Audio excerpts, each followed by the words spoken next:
बिस्मिल्लाहिर्रहमानिर्रहीम अस्सलामुअलैकुम रहमतुल्लाह। अब मामलात खुल खुला के सामने आ गए हैं। चीज़ें बिल्कुल ओपन हो गई हैं और अब बीच चौराहे में तमाम चीज़ें खुल के सामने आ गई हैं। हुआ क्या है? इस्टेब्लिशमेंट की जानिब से इस गवर्नमेंट के ऊपर, हुकूमत के ऊपर, शहबाज शरीफ के ऊपर, शरीफ ख़ानदान के ऊपर अदम एतमाद कर दिया गया है।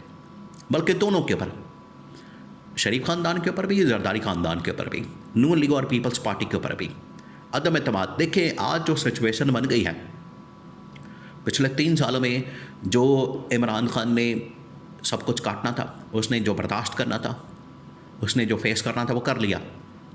अब इनकी आपस की जो लड़ाइयाँ हैं, एक दूसरे के ऊपर जो एक दूसरे के ऊपर हमला है, या आप कह लें पंजाबी के अंदर जो मिसाल है इट कुत्ते दा बैर, वो शुरू हो गया है।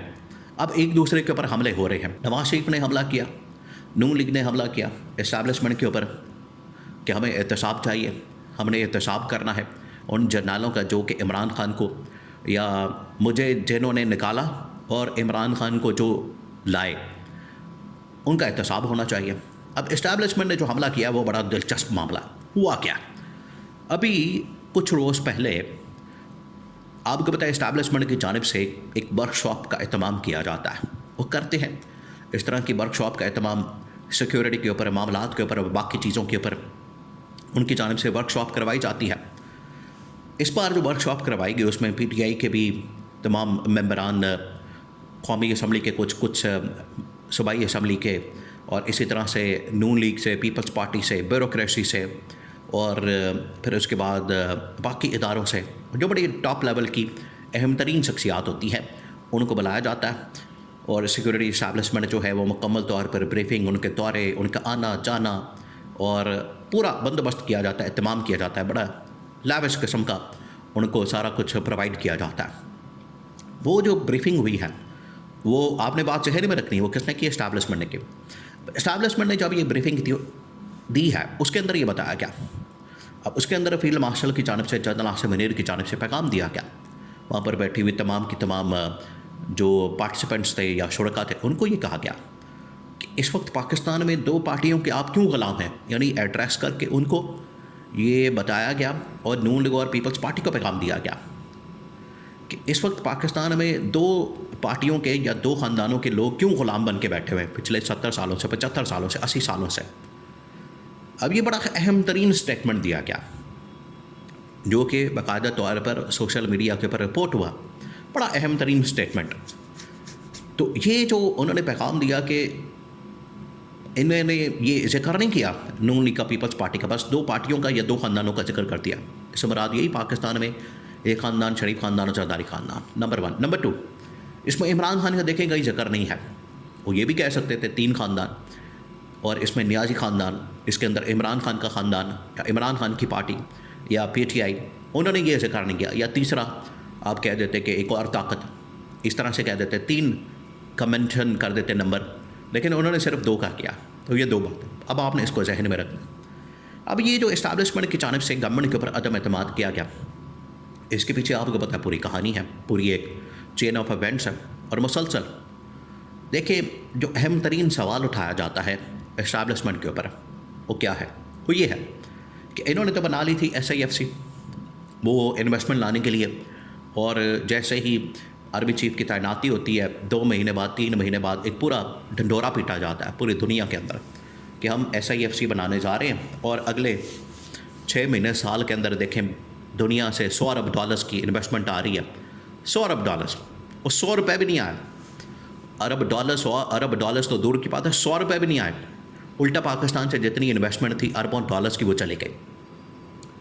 अब SIFC के ऊपर बड़ा सवाल उठाया जाता है कि आपकी जानिब से तो ये दावे किए गए। उन्होंने कहा कि हम क्या करें, हम जब बाहर जाते हैं, सरबराहान ममलिकत से मुलाकातें करते हैं, ममालिक के साथ बात करते हैं, तो वो हमें तनख्वाह देते हैं और हमें ये कहते हैं कि आपकी जो गवर्नमेंट है, हुकूमत है, वो इतनी नाअहल है, नालायक है, करप्ट है।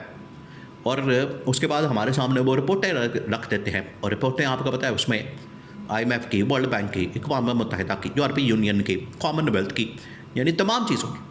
कहते हैं ये रिपोर्टें हमारे लिए बड़ी मुस्तनद हैं, ये बड़ी ऑथेंटिक हैं।